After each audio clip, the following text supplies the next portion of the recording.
جب بھی کوئی بے وفائی کرے، قدم قدم پہ آپ کو اس کے تجربے ہوں گے، تو ایک ہی جملہ بولا کریں، اللہ تو ہے نا، اور میں آپ کو لکھ کر دیتی ہوں. اللہ آپ کو اپنا آپ محسوس کرائے گا کہ اے بندے میں ہوں تیرے لیے، تو نے مجھے پکارا، میں ہوں. وہ ایسی شکل میں غیب سے مدد لائے گا کہ آپ حیران ہو جائیں گے. کیونکہ یہ میرے ساتھ کئی دفعہ ایسا ہوا ہے کہ جن بندوں سے توقع کی کہ یہ کام میں ساتھ دیں گے وہ چلے گئے، اور اللہ اس سے بہتر لوگ لایا. کسی بھی ضرورت میں اس کو پکار کے تو دیکھیں.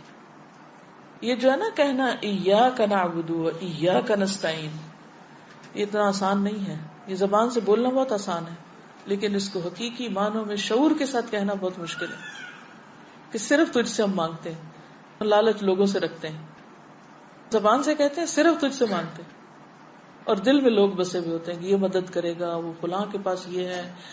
نہیں، ان چیزوں سے اوپر اٹھ جانا چاہیے. رازق کون ہے؟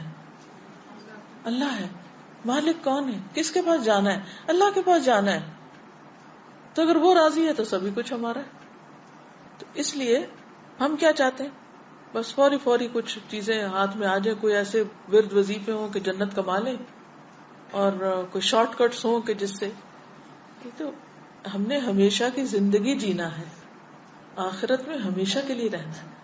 اس کے لیے اللہ تیار کر رہا ہے، چھان پٹک کے ایسے ایسے مشکلوں میں ڈال کے خالص کر کے. اور اسی لیے مومن پر وہ جو موت کی تکلیف آتی ہے نا، وہ بھی ایک پہلے میری سمجھ میں نہیں آتا تھا کہ اتنے نیک نیک لوگ اور ان پہ کیوں تکلیف آتی ہے. دل ہول جاتا ہے بعض تکلیفیں دیکھ کر، حالانکہ وہ لوگ واقعی نیک ہوتے ہیں. ہم دیکھ رہے ہوتے ہیں کہ وہ اس کے ساتھ بڑی تکلیف پیش ہے، اور اللہ کو پتا ہوتا ہے کہ وہ اس کے درجے کتنے بلند ہیں جس جگہ پہ اس نے ہمیشہ رہنا ہے. اس کے علاوہ آپ دیکھیے کہ بعض لوگ مالی معاملات میں بہت پریشان رہتے ہیں، اور جب وہ دیکھتے ہیں کہ لوگوں کے پاس بہت کچھ ہے تو اور بھی غمگین ہو جاتے ہیں، اور بھی حسرتیں پیدا ہو جاتی ہیں.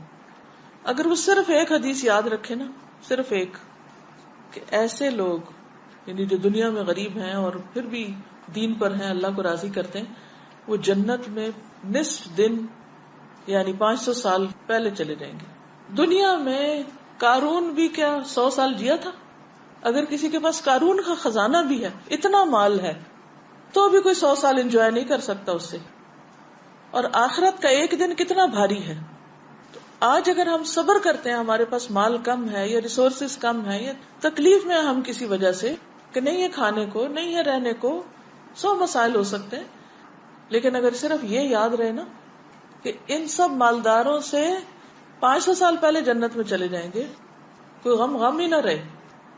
ایسے سارے غریب یہ سمجھیں کہ ہم زیادہ خوش قسمت ہیں، ہم پہلے وہاں چلے جائیں گے. لیکن یہ جب ہی آئے گا نا جب آخرت کا یقین ہو. ہم کہتے تو ہیں ہمارا آخرت پہ ایمان ہے، حقیقی معنوں میں کوئی ایمان نہیں ہے. اللہ کے وعدے سچے ہیں، زبان سے بولتے ہیں سچے ہیں، لیکن دل میں نہیں اترا کہ اللہ کے وعدے سچے ہیں. کیونکہ ہمارا طرز زندگی نہیں بدلا، ہماری سوچ نہیں بدلی، ہمارے رویے نہیں بدلتے، کیونکہ ہمارا اندر نہیں بدلا ہوا. تو دنیا کا کوئی غم آخرت کے مقابلے میں کوئی غم نہیں، اور دنیا کی کوئی خوشی. اللہم لا عیش الا عیش الآخرہ فاغفر الانصار والمہاجرہ. اصل چیز ہے کہ ہماری بخشش ہو جائے. بعض اوقات اللہ تعالیٰ نے کسی کو بلند درجے دینے ہوتے ہیں. اب ہم دن رات بھی قرآن پڑھ رہے ہیں، ہم پتہ نہیں کیا کیا کر رہے ہیں، لیکن مثال کے طور پر اگر آپ کو یہ فاصلہ طے کرنا ہے، یہ کتاب سے ہی سمجھاتی، مثلاً یہاں آپ کھڑے ہیں اور یہ جنت الفردوس ہے مثلاً. اب آپ جتنی بھی نمازیں پڑھ رہے ہیں، روزے رکھ رہے ہیں، صدقہ خیرات کر رہے ہیں، اس سے آپ صرف اتنا تک پہنچ پائے ہیں، صرف اس حصے تک پہنچے ساری زندگی کی عبادت ملا کے. لیکن کیونکہ آپ مانگ رہے ہیں اور اللہ چاہتا ہے آپ یہاں پہنچے، یا آپ چاہتے ہیں اس فاصلے تک پہنچے. اب آپ کی عبادتیں ہیں ہی کوئی نہیں کہ جو آپ کو یہاں پہنچا سکیں. اب کیا کیا جائے؟ اب اللہ تعالیٰ کسی امتحان میں ڈالتا ہے، کسی تکلیف میں ڈالتا ہے، کسی کو مال کی کمی دیتا ہے، کسی کو اولاد کی دیتا ہے، کسی کو کوئی اور چیز نہیں دیتا. اگر وہ اس پر صبر اور شکر کرتا ہے تو یہ فاصلے تیزی سے یہ طے ہو کے یہاں تک پہنچ جاتا ہے بندہ. یہ جو صبر ہے اور شکر ہے، یہ دو پر ہیں جس سے مومن اڑتا ہے، اور وہ تیزی سے فاصلے طے کر کے جنت الفردوس تک پہنچتا ہے. تو بعض اوقات ہماری عبادتیں، ذکر، صدقے، خیرات یہ کافی نہیں ہوتے. کیونکہ ہم کیا کہتے ہیں, ہم نے اتنی عبادت کر لی پھر کیوں مشکل آ گئی, یہ کہتے ہیں نا اکثر, یا اللہ میں نے تو بڑی نیکی کے کام کیے پھر کیوں مشکل آ گئی. کیونکہ جب ہم ٹوٹی پھوٹی 4 نیکیاں کر لیتے ہیں تو پھر ہم کیا سوچتے ہیں کہ اب ہمیں نا کوئی مسئلہ نہیں ہونا چاہیے زندگی میں, اب اللہ کو بھی ہماری مرضی پہ چلنا چاہیے, اور جیسے ہم کہیں ویسے اللہ تعالیٰ کو کرنا چاہیے. نعوذ باللہ, یہ ہمارا ایٹیٹیوڈ یہ ہوتا ہے. اور اگر ہماری عبادتوں کے باوجود کوئی مشکل آتی ہے تو ہمیں سمجھ ہی نہیں آتی کہ پھر کیوں آ گئی. ہم تو نہیں ڈیزرو کرتے تھے یہ تکلیف, ہم تو بڑے نیک تھے. انتہائی نہ سمجھی. اللہ دراصل درجے بلند کرنا چاہتا ہے, اور آپ کہتے ہیں کہ ہم نے تو نیکیاں کر لی تھی تو پھر کیوں ہو گیا یہ. یا دوسروں کو بھی ہم دیکھتے ہیں, ہم کہتے ہیں ہائے توبہ کیا فائدہ نیکی کرنے, اتنا نیک تھا اور دیکھو کیا مشکل آ گئی اس پہ, ضرور کچھ اندر خانے برا کیا ہوگا. یہ سخت ناسمجھی کی باتیں. اللہ ہی جانتا ہے کہ وہ کس کو کس حال میں کیوں ڈال رہا ہے, خواہ وہ کسی عورت کی تکلیف ہو یا کسی مرد پہ کوئی مشکل وقت ہو یا کسی بھی طرح کا کوئی زندگی میں سٹریس ہو. بس ہر حال میں کہ یا اللہ تیرے فیصلے بڑے ہی اچھے ہیں اور سچے ہیں, بس تو مجھے عافیت میں رکھ, ایسے امتحان میں نہ ڈال کہ جس سے میرے منہ سے کوئی ناشکری کی بات نکلی. وہ وقت ہوتا ہے خود کو کنٹرول کرنے کا, کہ منہ سے ایسی بات نہ نکلے جو اللہ کو ناراض کر دے, ہمارے رویے میں اور دل میں ناشکری نہ آئے کہ جو خدا کو ناراض کرے, کیونکہ زندگی کا امتحان بڑا سخت ہے. کل میری ایک اپنی پرانی اسٹوڈنٹ کے ساتھ ملاقات ہوئی, تو اس کے شادی کو کافی عرصہ ہو گیا, بچے نہیں ہوئے. تو جب مجھے ملی تو میں نے دعا دی, میں نے کہا اللہ تمہیں صالح اولاد دے. تو پھر اس نے اپنا تھوڑا سا شیئر کیا, کہنے لگی کہ ایسا ہے کہ میرے ہسبینڈ میں کچھ مسئلہ ہے. تو میں نے اس پہ کہا کہ اچھا. کہتی کہ بات یہ ہے کہ اگر بچے نہیں تو ایک مسئلہ ہے نا, اور اگر بچے ہوں تو 1000 مسئلے ہیں. کتنی خوبصورت بات ہے. ورنہ ایسی لڑکیاں سارا وقت فرسٹریشن کا شکار رہ سکی, میری شادی یہاں کیوں ہو گئی. اب آپ دیکھیے کہ رشتے ملنا ہی مشکل ہے والدین کے لیے. ایک مثال ہے, رشتے ملنا ہی مشکل ہے. اللہ نے اگر ایک ٹھکانہ دے دیا, شوہر دے دیا, قدر کرنے والا ہے, اب اس بیچارے کے بھی بس میں نہیں. اب وہ علاج بھی کرا رہا ہے, اچھا سلوک بھی کر رہا ہے, ٹھیک ہے. اگر یوں دیکھا جائے کہ عورت کو کیا حق ہے, اور قانونی طور پر آپ دیکھیں تو ٹھیک ہے, عورت یہاں خلا لے سکتی ہے, بڑی جینوئن ریزن ہے, الگ ہو سکتی ہے. لیکن کوئی گارنٹی ہے الگ ہو کے کہیں اور شادی کرے تو لازم بچے ہوں؟ کوئی گارنٹی نہیں ہے. ٹھیک ہے, وہ اس کی اپنی چوائس ہے, وہ کرے نہ کرے وہ ایک الگ مسئلہ. میں اس وقت قانونی بحثوں میں نہیں جا رہی, میں ایک پریکٹیکل سچویشن کو دیکھ رہی ہوں کہ ایک ماں باپ کے میں سے 5 بیٹیاں ہیں, ایک بیٹی کے ساتھ کچھ ایسا حادثہ ہو جاتا ہے. اب اگر وہ واپس آتی ہے تو پہلیوں کی بھی شادی نہیں, یہ کہاں جائے گی. نہیں, کتنے ہمارے معاشرتی مسائل ہیں. اب اگر یہ اپنے گھر میں عزت کے ساتھ بیٹھی ہے, اچھے انتظار میں دعا کر رہی ہے, ہر چیز اللہ کے ہاتھ میں ہے, اور ایک پازیٹو سوچ کے ساتھ جی رہی ہے اور خوش ہے اور مطمئن, اتنا پرسکون چہرہ اس کا, میں حیران رہ گئی. اتنے مزے سے کہتی ہے کہ بچے نہیں تو ایک مسئلہ ہے نا, بچے ہوں گے تو 1000 مسئلے ہوں گے. اس کو کہتے ہیں پازیٹو سوچ. اسی طرح اگر کسی کی شادی نہیں ہوئی, بعض اوقات کوشش کے باوجود نہیں ہو پاتی. اب اس میں بھی کچھ لوگ بہت مزریبل ہو جاتے ہیں, دن رات یہی سوچے رہتے شادی نہیں ہوئی, شادی نہیں, شادی. نفسیاتی مریض بن جاتا ہے. کیا مریض بننے سے شادی ہو جائے گی؟ بد اخلاق بن جانے سے شادی ہو جائے گی؟ جو ہونی تھی وہ بھی نہیں ہوگی. کیونکہ لوگ جب دیکھتے ہیں ایسی لڑکیوں کو کہ جو نفسیاتی مریض بن چکی ہیں تو ان سے اور دور بھاگتے ہیں. یہ بوجھ ہو جاتا ہے نا, یعنی بد اخلاقی ایسا بوجھ ہے کہ بے وجہ اس کا بوجھ آپ کے اوپر پڑ رہا ہوتا ہے نا دوسرے شخص کا. تو ان چیزوں کو نہیں دیکھتے ہم. تو اصل کامیابی یہ ہے کہ زندگی کو ایک امتحان سمجھ کر اللہ کے ہر فیصلے پر راضی رہ کر انسان بہتری کی کوشش کرتا رہے. میں یہاں یہ نہیں کہتی کہ انسان ہر وقت کہے یہ سر پہ آ گرا تو پڑا رہے کیونکہ اللہ کا فیصلہ نہیں, اس کو ہٹانا تو ہے, لیکن اگر نہیں ہٹ پا رہا تو بھی اللہ تیرا فیصلہ ہے کہ میرے بازو نہیں ہٹا پا رہے ایک چیز کو, میں نہیں سچویشن چینج کر پا رہی, تو کوئی بات نہیں, مدد لیں آپ دوسروں کی. دوسرے مل کے بھی آپ کی حالت نہیں بدل پا رہے. کئی دفعہ ایسا ہوتا ہے نا کہ ماں باپ بھی, بہن بھائی بھی, رشتے دار, دوست سارے مدد کے لیے آ جاتے ہیں, لیکن پھر بھی بیچارے کچھ نہیں کر پاتے. پھر کیا کیا جائے؟ اللہ کی رضا پہ راضی رہے نا انسان، کیونکہ ہم بندوں سے توقع رکھتے ہیں یہ ہمارا مسئلہ حل کر دیں، اور جب وہ بےچارے نہیں کر پاتے تو پھر ان سے ناراض بھی ہو جاتے ہیں، تم ہمارا مسئلہ کیوں نہیں حل کرتے؟ بھی وہ خدا تھوڑی ہے کہ تو کر دیں گے کچھ، وہ بھی انسان ہے، وہ بھی کمزور ہے. تو بگر پکچر میں دیکھا کریں اپنے مسئلے کو، صرف اپنی ذات پہ فوکس نہیں کیا کرے. کوئی بھی مسئلہ چھوٹا ہو یا بڑا، آخرت کو ساتھ رکھ کے نقشہ بنایا کریں کہ آخرت کے مسائل، دنیا کے مسائل، ان سب میں اس مسئلے کی کیا حیثیت ہے. کچھ بھی نہیں. ہم سے زیادہ تکلیف دہ حالات میں ہیں کچھ لوگ. آپ کچھ کہہ رہے ہیں؟ کتنی دفعہ ہم سب چاہتے ہیں دوسروں کو جب پرابلمس میں دیکھتے ہیں، لیکن ہمیں اپنے اندر بہت ڈر لگتا ہے کہ کہیں ہم اس پرابلم میں نہ آ جائیں جی، کہ اللہ تعالیٰ ہمیں اس میں نہ مبتلا کر دے. بالکل. تو اس کے لیے ہمیشہ، کیونکہ مثلا مجھے بہت مسائل سننے پڑتے ہیں، یعنی مختلف لوگ مختلف طرح سے اپنے مسائل بیان کرتے رہتے ہیں.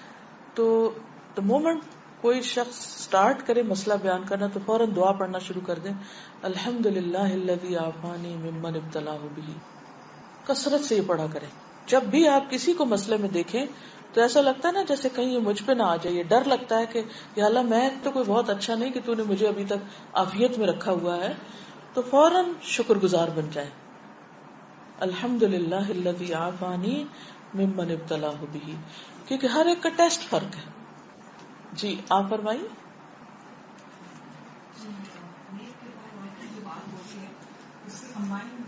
کوشچن اور مسکنسپشن ہے، I'm sure now بیٹھی بہت ساری عورتوں میں اور لڑکیوں میں ہوگا. میں نے 2-3 درس میں آپ سے کافی سال پہلے سنا تھا کہ شوہر جو ہے بیوی کو فورس نہیں کر سکتا کہ وہ ساس سسر کی خدمت کرے. اور جب میں نے یہ بات سنی مجھے تو اتنا برا ریئیکشن یا ایک نیگیٹو تھنکنگ نہیں آئی، بٹ آئی ایم شیور جب لوگ سنتے ہیں تو اس کو بہت نیگیٹولی لیتے ہیں. تو میں چاہوں گی آپ اس کو تھوڑا سا پلیز اس کو بتائیں. دیکھیے قرآن پاک میں نسب اور سحر دونوں کو ساتھ ساتھ بیان کیا گیا ہے. نسب جو والدین ہیں، سحر جو سسرالی رشتہ دار ہیں، سسرالی والدین، ساس سسر. کچھ چیزیں ہیں کہ جو قانونی حیثیت رکھتی اور کچھ چیزیں ایسی ہیں جو قانون سے آگے احسان کا درجہ رکھ. جیسے آتا ہے نا کہ ایمان، اسلام، احسان، ٹھیک ہے نا.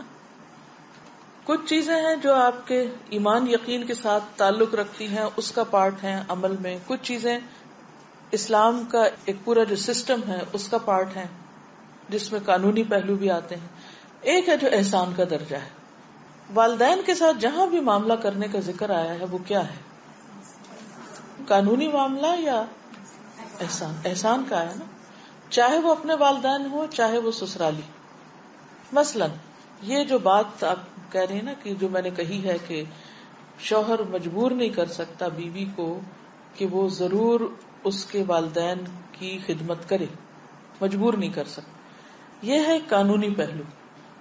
مثلا کوئی شوہر اس بنا پر اپنی بیوی کو طلاق نہیں دے سکتا یا اسے نہیں دینی چاہیے، یا بیوی میرے والدین کا فلاں کام نہیں کرتی مثلا، کیونکہ جب طلاق کے یا خلا کے مسئلے عدالت میں جاتے ہیں تو وجہ معلوم کی جاتی ہے کہ نہیں.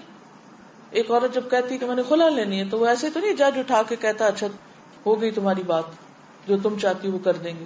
نہیں، وہ وجوہات معلوم کرتے ہیں. اب جب آپ قانونی بحثوں میں جاتے ہیں تو دونوں طرف سے پروف آتے ہیں اور ان کا سارا جائزہ لیا جاتا ہے.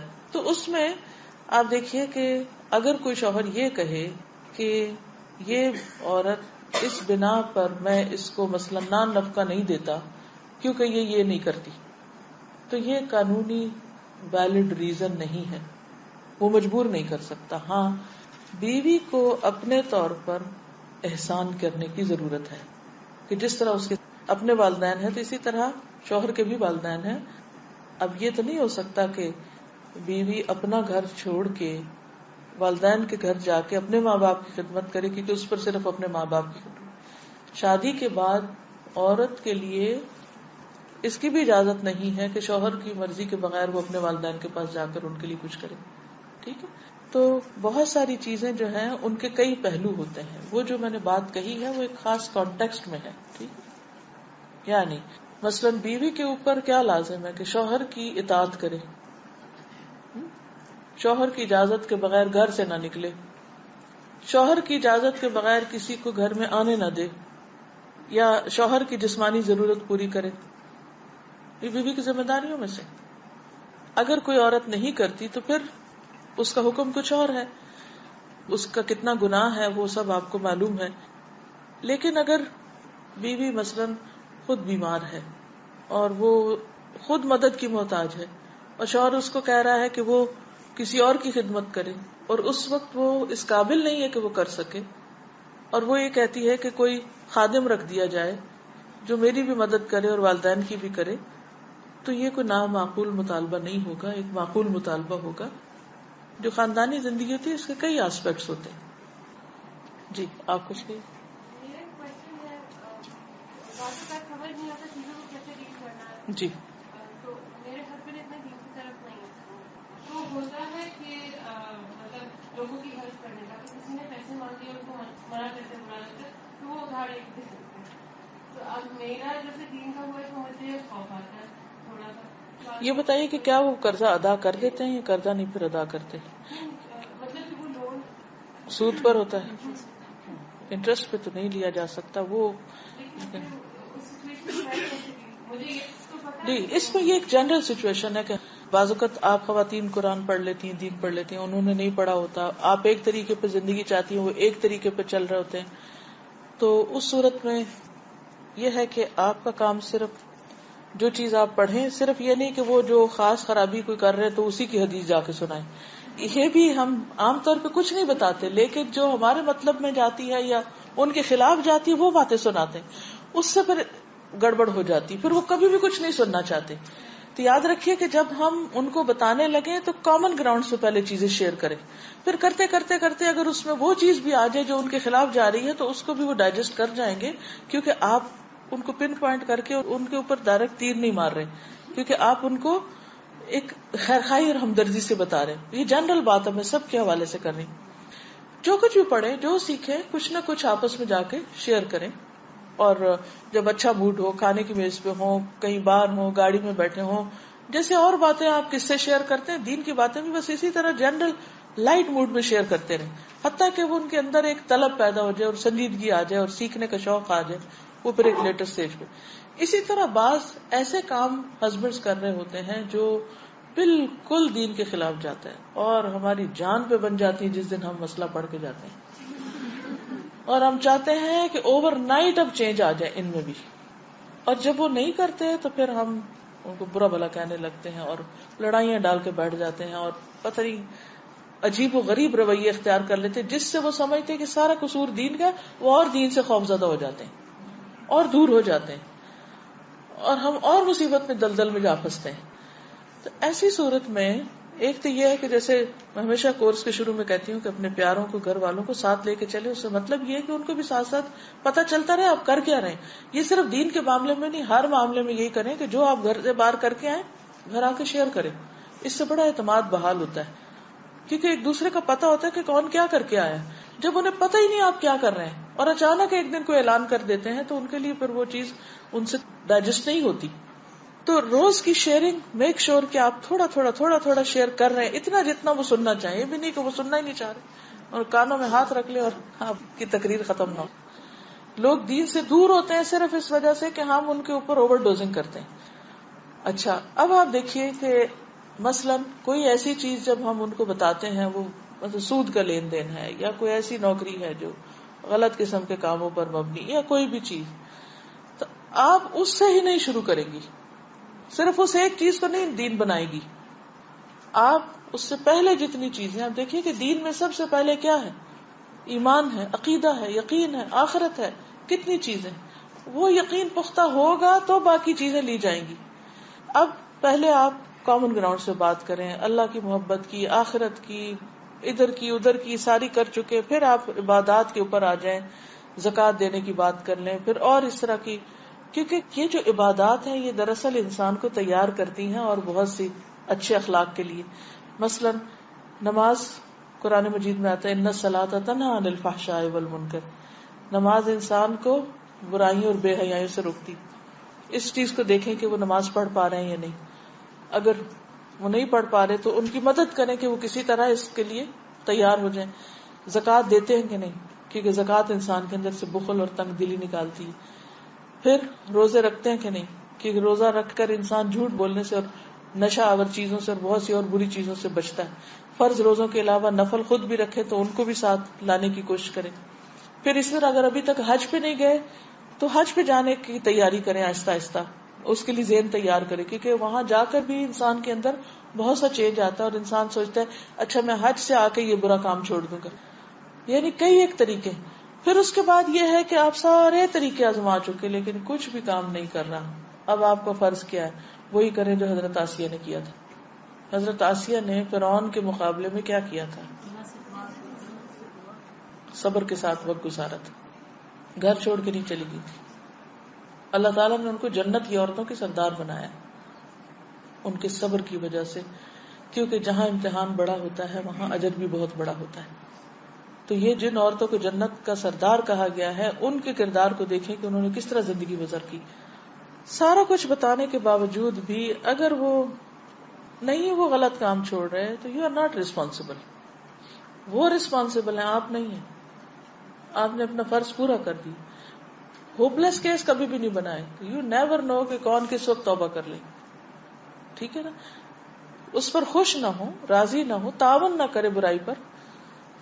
اپنا ڈس لائکنگ جو ہے ان کو پتا ہو کہ آپ اس کو پسند نہیں کرتے, پتا ہو کہ کیوں نہیں کرتے, اور اس کے بعد آپ صبر کریں. جی آپ کی کوئی بات رہے گی تو آپ کر لیجیے.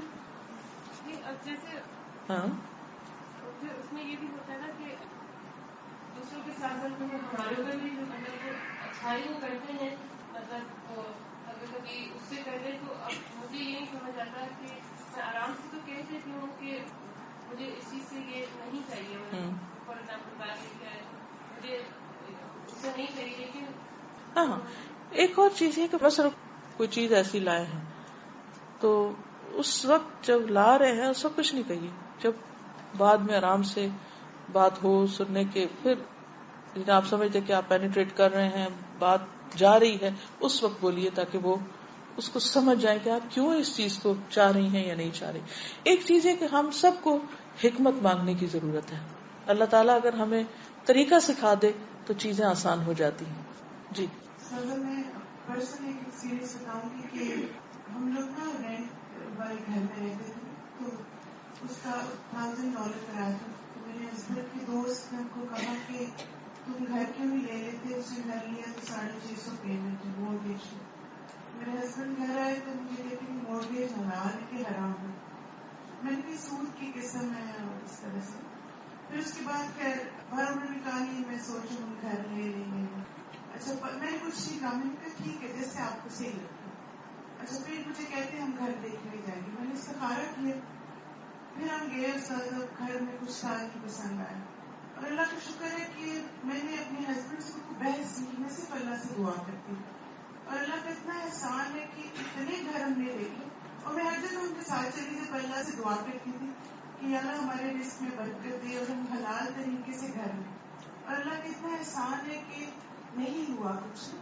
تو میں نے پرسنلی یہ دیکھا ہے کہ جب بھی ایسا معاملہ ہو تو ڈیفینسو ہونے کے بجائے اللہ پہ چھوڑ دینا چاہیے, کیونکہ مجھے تو سازا اپنی زندگی میں یہ لگتا ہے کہ دل اللہ تعالیٰ بدلتے ہیں اور حالات بھی اللہ بدلتے ہیں. بالکل. اگر اللہ پہ بھروسہ رکھیں گے تو انشاءاللہ اللہ تعالیٰ بہتر صورت نکالتے ہیں جو ہم نہیں نکالتے. بالکل. اور پھر میں کہتی ہوں نا ان کی جگہ اپنے آپ کو رکھ کے دیکھیں, وہ بھی تو ایک بھلائی چاہ رہے ہوتے ہیں نا, لیکن ان کے بھلائی چاہنے کا طریقہ درست نہیں بھی ہو سکتا یا درست ہو سکتا ہے.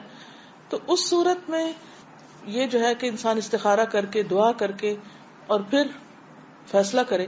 اب ایسا کل میرے بیٹے نے کہا کہ میں فلاں جگہ جانا چاہتا ہوں, آپ کیا کہتی ہیں, جاؤں کہ نہیں؟ میں نے کہا آپ استخارہ کریں اور پھر مجھے بتائیں. اب میں اندر سے چاہ رہی تھی کہ میں اسے کہوں کہ نہیں, اور میں ماں ہوں, میں کہہ سکتی ہوں کہ نہیں, لیکن کیا میری وہ نہیں اس کو فیصلہ کرنے میں مددگار ہوگی؟ اس کو تو ہو سکتا سمجھ ہی نہ آئے میں کیوں نہیں کہہ رہی ہوں, اور اس میں بحث ہو جائے. اور پھر بعض اوقات اوورسیز کالز کتنی لمبی ہو جاتی ہیں لڑائی جھگڑوں میں. میں لمبی کال بھی نہیں کرنا چاہ رہی تھی, میں نے بس مختصر ان کا استخارہ کرو اور فیصلہ کرو. حالانکہ ہی از اونلی 17 بٹ لیٹ ہم میک ڈیسیژن. اس کو ڈیسیژن لینا چاہیے, کیونکہ بہت سے ڈیسیژن ہم لینا چاہتے ہیں اور اللہ تعالیٰ کچھ اور چاہتا ہے. تو اللہ سے بڑھ کے کون ہمیں فیصلہ کرنے میں مدد دے سکتا ہے؟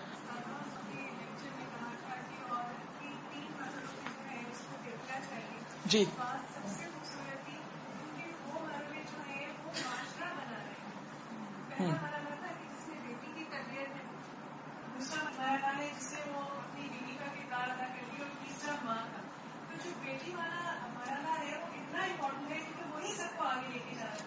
تو ہم لوگ تو اس حصے سے جو شادی شدہ کے گزر چکے ہیں, لیکن اب ہمارے آگے بچے ہیں, بیٹے اور بیٹیاں دونوں, تو اتنا زیادہ اس پوائنٹ کے اوپر دھیان دینے کی ضرورت ہے کیونکہ یہ ہماری مسلم امہ بن رہی ہے یہاں سے, اور یہ بالکل پوائنٹ بہت اہم ہے. بالکل.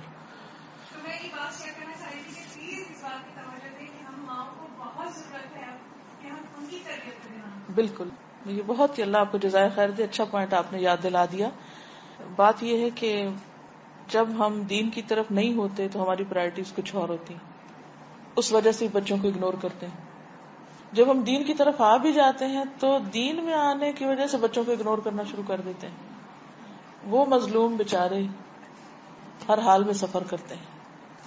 ہم سب جو خود دین پڑھ رہے ہیں اس میں فیملیز کو ساتھ لے کے چلیں. یہ نہ ہو کہ ہم تو تقویٰ کے اس اونچے پہاڑ پہ پہنچے اور بچے ہمارے نیچے ہی کھڑے ہوں بھی. کوئی بات نہیں, اگر آپ تھوڑی سی اپنی رفتار کم بھی کر دیں لیکن ان کو ساتھ لے کے چلیں تو اس سے کہیں زیادہ بھلائی ہوگی. کیونکہ اس روز میں نے کہا تھا نا کہ بعض اوقات ہمارے بچے اور ہم میں اتنا ذہنی بودھ ہو گیا ہے کہ بچے ہمارے بالکل کولڈ رویہ ہوتا ہے ان کا نا, اندر سے وہ ماں باپ کے خلاف نفرت سے بھرے ہوئے ہوتے ہیں. ایک دن ایک بچی آئی, ینگ بچی, اسلام آباد میں قرآن پاک کا کورس شروع ہوا تھا ابھی, تو کچھ اس نے بیچ میں چھٹیاں کر لی ہیں. تو میں اکثر دھیان رکھتی ہوں کہ جو اسٹوڈینٹس آئیں وہ چھٹی نہ کریں, اور اگر چھٹی کریں تو ضرور ان کی انچارجز ان کے گھر فون کریں, پتہ کریں, خبر لیں کہ کیوں نہیں آئے بچے نا. کہ بعض کو چھوٹی چھوٹی باتوں پہ چھٹی کر کے بیٹھ جاتے ہیں, انہیں پتہ ہی نہیں ہوتا. خیر میں نے پتہ کرایا, میں نے کہا کہ اٹینڈنس کا کیا حال ہے, کون نہیں آ رہا. تو اتفاق سے اس بچی سے میری بات ہوئی. میں نے کہا تم کیوں نہیں آئی؟ کہتے اپنی ماں کی وجہ سے. میں نے کہا کیوں؟ کہتے ہیں وہ اپنے آپ کو بڑی چیز سمجھتی. مجھے بڑی حیرت ہوئی کہ پہلے ہی پارے میں آتا ہے وہ بالوالدین احسانا. اگر اس بچی نے وہ لیکچر سنا ہوتا تو یہ لفظ نہیں بول سکتی تھی, کیونکہ وہ ایک دن آ رہی ایک دن نہیں آ رہی, چھٹی کر رہے. تو اب وہ جو لیکچر گیا وہ تو گیا, وہ سنا ہی نہیں, تو وہ تو کردار آپ کے اندر آ ہی نہیں سکتا. خیر میں نے کہا اچھا مجھے بتاؤ, میں نے تھوڑا اعتماد میں لیا. میں نے کہا اور بتاؤ تمہیں اپنی امی کے خلاف کیا کیا شکایت ہے. اس بچی نے وہ کچھ بولا, اتنا زہر اگلا, تو سر پکڑ کے بیٹھ گئی کہ ہمارے بچے ہمارے بارے میں, ہمارے سے مراد میں سب کے بچوں کو اپنا ہی سمجھتی ہوں, اور میں آپ کو بھی بار بار بچوں کے سیشن میں کہتی رہی ہوں کہ سب کے بچے ہمارے بچے, جتنے بھی مسلمان بچے ہیں وہ سب ہمارے ہی بچے. تو میں نے کہا ہمارے بچے جو ہیں وہ یہ سوچتے ہیں بڑوں کے بارے میں یا ہمارے بارے میں, تو ضرور پوچھئے, جاننے کی کوشش کی. ہو سکتا ہے جھوٹ بول دیں آپ کے سامنے, نہ بھی بولیں کہ وہ آپ کو کیا سمجھتے ہیں, لیکن اس کو فار گرانٹیڈ نہ لیں کہ ہمارے بچے لہٰذا ہم سے ضرور محبت کریں گے یا محبت کرتے ہیں یا ہم کو چاہتے ہیں. ضرور جاننے کی کوشش کریں کہ وہ آپ کے اس رویے کو کہ آپ دین پڑھ رہے ہیں وہ کیا سوچتے ہیں. کیا وہ اس پہ پراؤڈ ہیں کہ آپ دین پڑھ رہے ہیں, یا وہ اس پہ نالاں ہیں اور خفا ہے کہ آپ دین پڑھ رہے ہیں. ایسا نہ ہو کہ ہم دین کی وہ شکل پیش کریں کہ ہمارے بچے دین سے بھاگ جائیں. اس چیز کا بہت خاص خیال رکھنا ہے آپ نے. اور بعض اوقات ہم اپنی دنیا میں گھوم رہے ہوتے ہیں, بھاگ رہے ہوتے ہیں, اور ہم کہتے ہیں ہمارے بچے ہیں نا, ہم نے دنیا بھر کے کھلونے لا دیے ان کو, تو اس لیے وہ ہم سے بہت خوش ہیں, انہوں نے جو مطالبہ کیا ہم نے پورا کر دیا, لہٰذا وہ ہم سے کیسے ناراض ہو سکتے ہیں. اب یقین کریں کہ جتنی بھی پیمپرنگ ان کی کرتے جائیں وہ اتنے ہی اور زیادہ بگڑتے جائیں گے اور ہمارے بارے میں نالاں ہوتے جائیں گے. تو خصوصاً ینگ بچیوں کی تربیت کس ڈھنگ پہ ہو رہی ہے؟ کیا وہ اس رول کے لیے تیار ہو رہی ہیں جو بیوی اور ماں کا ہے, جو الٹیمیٹ رول ہے اس دنیا میں ان کا؟ اگر اس کے لیے تیار نہیں ہو رہے تو یہ فیلئر ہے. تو ان کی تربیت میں خاص طور پر اس عنصر کو ڈالیے کہ وہ ایک اطاعت گزار وفا شار بیوی بھی ہو اور ایک مشفق اور مربی ماں بھی تیار ہو رہی ہو. تو شادی سے پہلے کا وقت تیاری کا وقت ہے.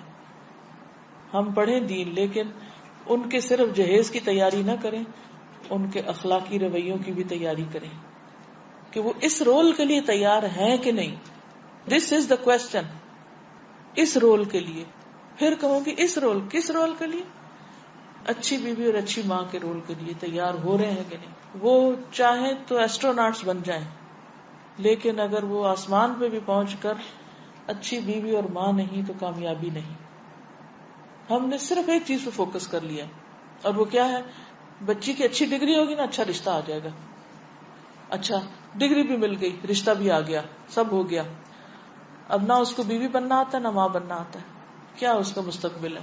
کیوں طلاقیں ہو رہی ہیں اتنی زیادہ؟ لمحہ فکریہ ہے. ہم سب کو سوچنا چاہیے, سب کو سوچنا چاہیے. صرف ڈگری کامیابی کی علامت نہیں ہوتی, صرف اچھی جاب سے عزت نہیں ملتی, صرف بہت ڈیزائنرز کا جہیز دے کر آپ اس کو اچھی زندگی نہیں دے سکتے, صرف قیمتی بھاری لباس سے اس کی عزت نہیں ہوگی. یہ وقتی چیزیں ہیں, یہ صرف ظاہری چیزیں ہیں. تو تیاری کے اس مرحلے پر جو ایک بیٹی کی زندگی کی تیاری ہے اگلے رول کو نبھانے کے لیے, کیونکہ عورت کی تکمیل نہیں ہوتی نا اس کے بغیر, جاب اس کی سیٹسفیکشن نہیں کروا سکتی. جی ہاں, اسی طرح بیٹا اگر اچھا خامن نہیں بن سکتا, باقی قابلیتیں کیا کریں گی؟ تو کچھ ان کو غلطیاں کرنے دیجئے, رسپانسبلٹی بھی ڈالیے ان پر.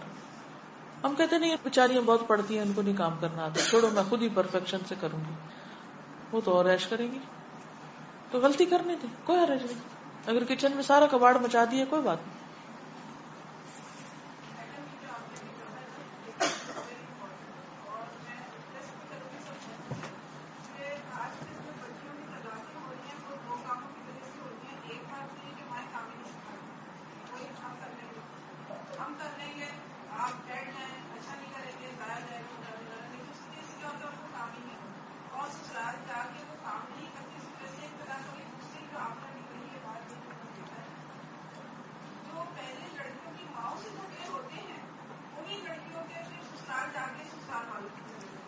جی اور اس کے بعد کیا ہوتا ہے کہ وہ مائیں جو آپس سے پہلے فریق ہوتی ہیں بیٹی, وہ ماں بیٹی کو پروٹیکشن دینا شروع کر دیتی ہے, اس کا پارٹ بن جاتی ہے. صحیح بات. اور اس سے جھگڑے شروع ہو جاتے ہیں, تو جھگڑے شروع ہوتے ہیں پھر نصیب کی بات ہے, کبھی لڑکی لڑکے کو لے کر الگ ہو جاتی ہے اور کبھی خود الگ ہو کے آ جاتی ہے.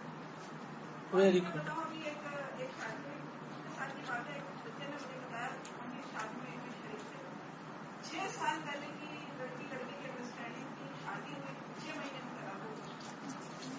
پھر میں نے وجہ پوچھی کیونکہ وہ لڑکا اس کا دوست تھا لڑکے کا, تو کہنے لگا وہ مطلب جب شادی کر کے آئی تو وہ ویسا ہی چاہ رہی تھی, گھومنا پھرنا, لیکن اس کی رسپانسبلٹی کوئی نہیں, کام نہیں شروع کیا, خود کو لڑکے کو دیکھنا نہیں شروع کیا, تو لڑکا جو ہے وہ بیوی ہے ماں کو ہی بھول گیا. ایگزیکٹلی, بہت پتے کی بات کی آپ نے.